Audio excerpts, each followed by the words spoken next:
জিভটা একদম হাঁসফাঁস করছিল। অনেক তো মাংস খেয়েছি, এবার অন্যরকম কিছু টেস্টি একটা খাবার খেতে চাই।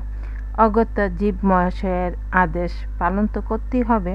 সেই জন্য সকালের টিফিন বা রাতের ডিনারটা জমিয়ে খাবার মতো একটা রেসিপি তৈরি করেছি, যেটা আমি তোমাদের সাথে শেয়ার করব। আর লুচি বা পরোটা দিয়ে খাওয়ার মতো একদম পারফেক্ট একটা রেসিপি। এই রেসিপিটি থাকলে লুচি পরোটা যে কখন শেষ হয়ে যাবে তোমরা টেরই পাবে না। খুব কম সময়ে আর জলদি তৈরি হয়ে যায় আমাদের আজকের রেসিপি। তাহলে চলো দেখতে থাকো আমি কিভাবে কি করছি। সেই জন্য দেখতে পেলে প্রথমে বসিয়ে দিলাম একটি প্যান, দিয়ে দিলাম পরিমাণ মতো তেলটা গরম হয়ে গেলে ফোড়ন হিসেবে দিয়ে দিলাম আস্ত জিরে, আর তারপর এখানে দিয়েছি আমি রসুন কুচি এবং আদা কুচি। এবার নেড়েচেড়ে রসুন এবং আদাটাকে একটু ফ্রাই করে নিব, আর তারপর এখানে অ্যাড করে দিব পেঁয়াজ কুচি দিব, সাথে দিয়ে দিব আবার কাঁচামরিচ কুচি। এবার সবগুলোকে নেড়েচেড়ে একটু ভেজে নিব। পেঁয়াজটাকে একদম লাল লাল করার প্রয়োজন নাই, জাস্ট হালকা ব্রাউন করে ভেজে নিব।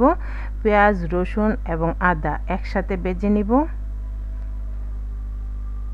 পেঁয়াজ, রসুন, আদা খুব ভালো করে ভাজা হয়ে গেলে এই পর্যায়ে আমি অ্যাড করে দিব কিছু মশলা। দেখতে পাচ্ছ আমার পেঁয়াজটা খুব ভালো করে ভাজা হয়ে গেছে। দিয়ে দিলাম এবার আমি 1/3 চামচ হলুদ গুঁড়ো, 1/2 চামচ শুকনো মরিচের গুঁড়ো, 1/2 চামচ জিরে গুঁড়ো এবং 1/2 চামচ ধনে গুঁড়ো। মশলাটা একটু ভেজে নিব, আর তারপর এখানে অ্যাড করে দিব একটু পানি। মশলাটা যেন পুড়ে না যায় সেজন্য পানিটা দিয়ে দিব। আর পানিটা দিয়ে এবার মিডিয়াম আঁচে মশলাটাকে খুব সুন্দর করে কষিয়ে নিব।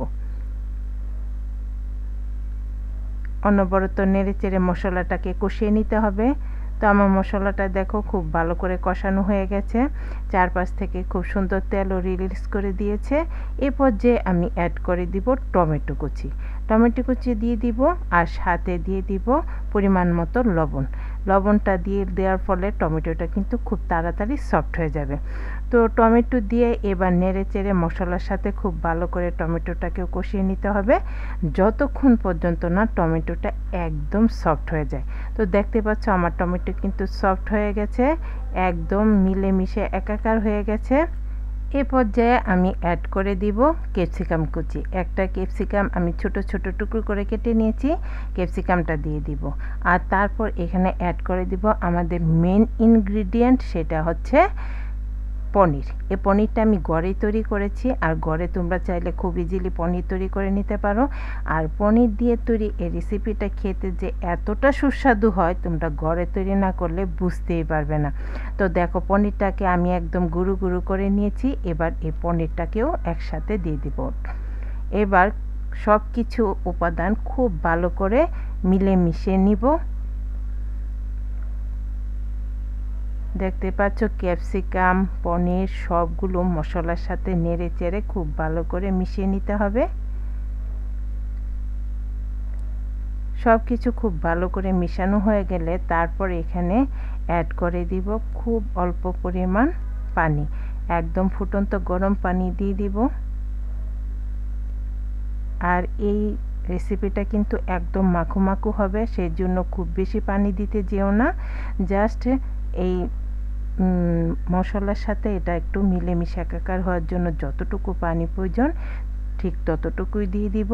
এবার দেখো আমাদের গ্রেভিটা খুব ভালো করে ফুটে উঠেছে।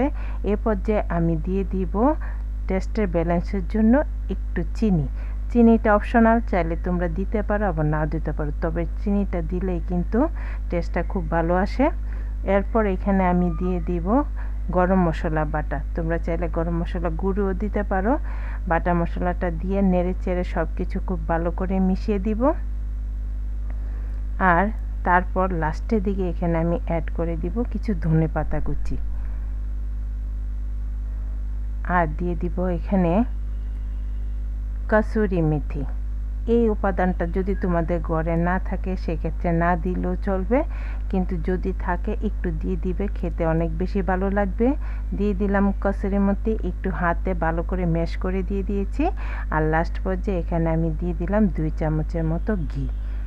বুঝতে পারছো যে এই রেসিপিটা খেতে কি পরিমাণ টেস্টি হবে, কারণ ইনগ্রিডিয়েন্ট দেখেই কিন্তু অনেক সময় বোঝা যায় যে রেসিপি খেতে কি পরিমাণ টেস্টি হবে।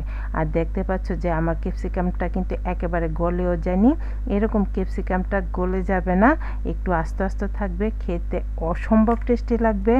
তো তোমাদের কাছে কেমন লাগলো রেসিপিটি কমেন্ট করে জানিও, আর ভালো লাগলে বেশি বেশি করে শেয়ার করে দিও। আমার চ্যানেলটাকে সাবস্ক্রাইব এবং পেজটাকে ফলো করে দেওয়ার জন্য তোমাদের কাছে খুব বেশি অনুরোধ রইল। আর রুটি, লুচি, পরোটা দিয়ে খাওয়ার মতো এই রেসিপিটা আশা করছি তোমাদের কাছে অনেক বেশি ভালো লাগবে, কারণ চট জলদি তোমরা এই রেসিপিটা ঘরে তৈরি করে নিতে পারবে। তো সবাই খুব বেশি ভালো থাকো, দেখা হবে পরবর্তী নতুন কোনো ভিডিওতে, ততদিন পর্যন্ত ভালো থেকো, টাটা।